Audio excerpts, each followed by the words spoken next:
You can put them in an orphanage or give them to your sister. I don't care about them. That's what she said. To my dad. As he lay in a hospital bed, pale and coughing blood.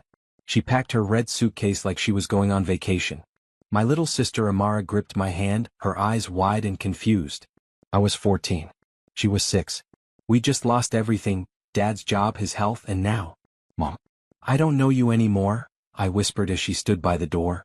She looked at me. Paused. Then she laughed. Don't be dramatic, Elijah. You'll survive. Kids are resilient. She slammed the door. And just like that, our mom vanished into the world with her new man. Some finance guy from her gym.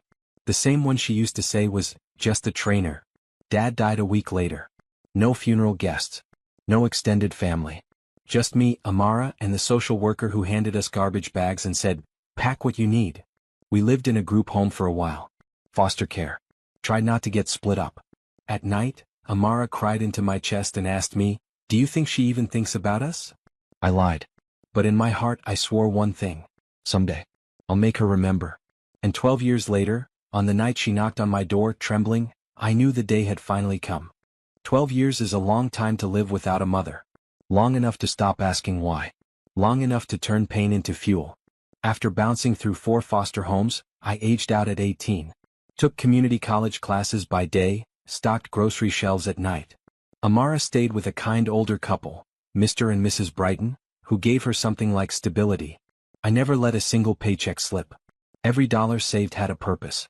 I built something. Got into a tech incubator. Scored my first investor. Then a second. By 25, I owned 72% of a software company valued at $30 million. We were quiet but powerful, behind some of the apps people use daily without knowing we even exist. And I stayed invisible. No press. No photos. But I watched her. Over the years I kept track of Claire. Yes, she kept her maiden name. Married twice more. Divorced again. Her trainer lover? Gone in 3 months. She tried working retail, filed for bankruptcy, then floated around like a ghost on Facebook. Until one day I got an email. Subject, urgent, family emergency. From Claire N. That's when I knew. She didn't know who I'd become. But fate had brought her straight to me. And when she knocked on my door that night, her hair thin, cheeks sunken, desperation all over her, I opened it slowly, and simply said, Mom? She blinked at me stunned. Elijah? I stepped aside. Come in. She entered like a shadow, slow, unsure, as if she couldn't believe I was real. Her eyes darted around the living room. High ceilings, warm lights, black marble counters, everything curated with quiet wealth. You live here? She asked, almost whispering. I nodded. Bought it last year. Cash. She let out a breath, looking smaller than I remembered. Her purse dangled from her shoulder like it weighed 1,000 pounds. Then came the script. I've made a lot of mistakes. I didn't come here for anything, just wanted to see you. I thought of you and Amara every day. I watched her face twitch, waiting for sympathy. But I didn't blink. Why now? I asked. She hesitated. Then, I got sick. There it was. I'm stage 2, she continued, eyes suddenly glossy. I lost my apartment. I have no insurance. I don't even have a phone. I didn't know who else to turn to. I stood still. Silent. She looked up, voice cracking. I just want a chance to make it right. I don't expect money. Just a place to stay, until I can figure something out. A beat passed. Then I nodded. You can stay. Her relief was instant. But what she didn't know was, I had waited 12 years for this moment. And this wasn't a reunion. This was the beginning of her reckoning. She moved into the guest room that night. Amara came over the next day. She saw the bags by the door and froze. You let her in? I nodded. Amara's jaw clenched, her voice low. After what she did? After Dad? She's not staying forever. That was all I said. But she knew me well enough to catch the undercurrent. Over the next week, Claire tried everything. Woke up early to cook breakfast. Left handwritten notes on the fridge. Asked about my work, my lovely home, as she called it. I played along. Smiled. Let her believe she was making progress. Then I started phase 1. I arranged for a nurse to visit, but not any nurse. Linda. One of Dad's old hospice aides. The same one who had to call me when he passed because Mom didn't leave a forwarding number. Claire opened the door. Froze. You, she whispered. Linda smiled. Hello, Claire. Long time. For the next hour, I watched from the hallway as Linda took notes, checked vitals, and asked questions Claire couldn't answer. So, no prescriptions? No diagnosis? Not even a doctor's note. Claire squirmed. I just know something's wrong. Linda raised an eyebrow. You're not sick, Claire. You're just broke. And when she left, Claire didn't come out of her room for 2 days. She just realized she couldn't lie her way out of this one. The silence in the house turned thick. Claire barely left her room. No more scrambled eggs. No good morning notes. Her fake mask had cracked and underneath was nothing. But I wasn't done. Phase 2 was about truth. I found the box she'd left behind when she vanished. Buried in Amara's attic all these years. I kept it, unopened, out of some twisted mix of anger and curiosity. Now I finally opened it. Inside were letters. Not to us. To him, the lover. Letters about how she finally escaped, how Elijah will be fine. He's always been too serious anyway, how Amara was too soft to survive without clinging to someone. Letters laughing about Dad. Mocking his pathetic work ethic. His smell. His slippers. I scanned them, printed them out, and stacked them neatly. Then I called Amara. When she read them, she sat down without a word. And then she smiled just a little. Let's frame them, she said. So we did.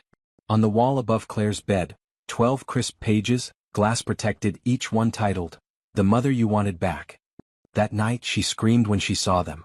Said we were sick, said she had rights. I stood in the hallway and said, You gave up all rights the day you chose him over us. Then I locked my bedroom door. Because this was only the middle. Her real punishment hadn't even started. 3 nights later I made her dinner. Steak, asparagus, and a glass of Pinot Noir. Just like she used to eat before she outgrew our poor man's lives. She sat at the table, eyes wary, fingers trembling slightly. I'm sorry for the wall, I said. I overstepped. She exhaled. Thank you. Then I slid the final piece across the table. A small folder. Cream-colored. Her name on it in gold letters. She opened it, and paled. Inside was a carefully prepared financial summary of everything she owed. Unpaid child support. Calculated rent. Emotional damages with interest. Costs from Dad's funeral. Health insurance premiums for the years she was gone. Total, $487,600.34. You're insane, she whispered. I smiled. Just thorough. And if I refuse? I leaned in. Then you'll be the star of a documentary I'm producing, titled The Mother Who Left Her Kids to Rot While She Slept with Their Gym Instructor. I already have the letters. The neighbors. The funeral records. Want to guess what story Netflix loves most? She froze. Then quietly, What do you want? I stood up. You'll pay. With work, with discomfort, with humility. I'll let you stay, but you'll serve. And as she sat there, shaking, I knew. This wasn't cruelty. This was debt collection. One memory at a time. I started small. Claire became the live-in housekeeper. She cleaned the bathrooms. Scrubbed the floors. Cooked badly. Burnt toast became our new breakfast staple. Amara refused to eat anything she touched. She doesn't get to poison me now too, she muttered. But it wasn't about the chores. It was about the reminder. That the woman who once said we were too much responsibility was now folding our laundry. Neighbors started noticing. Isn't that your mom? One of them asked me. She was, I replied. Now she's just paying back time. Every Sunday, I invited over the same church elder she once insulted during a bake sale. I watched her serve him coffee with shaking hands. When he smiled and said, Grace changes people, she didn't respond. Week by week she withered, not from hunger or abuse, but from the weight of her past echoing in every corner of this house. Then came the final blow. I received a letter from him, her former lover. Addressed to her. He'd been arrested for fraud. His trial was going public. He named names. I slid it under her door. That night I heard her crying. The kind of cry that makes the walls tremble. But I didn't go in. She needed to sit with it. Everything she gave up. Everything she thought would last. And everything that was gone now. Winter came early that year. On the anniversary of Dad's death, I placed a single white rose on his grave. Amara stood beside me, arms crossed against the cold. Neither of us spoke. We didn't need to. We both heard the footsteps behind us. Claire. Hair tied back. Face bare. Dressed in black. She held a candle. I never got to say goodbye, she whispered. Amara turned. You did. The day you left us for him. Claire's eyes filled but no tears fell. Just a quiet nod. And then, she knelt. Not to us, but to the memory of the man she abandoned. That night I called a cab for her. She didn't argue. She packed 2 small bags and stood by the door. I'm going to a shelter near the East Pier, she said. I didn't stop her. But before she stepped out, I handed her one last thing. A letter. Written by Dad. Seal. Dated the week she left us. She looked at it like it was a live wire. Then tucked it into her coat and left without another word. I never asked if she read it. I didn't need to. Because some debts are paid in silence. Some forgiveness doesn't sound like, I'm sorry.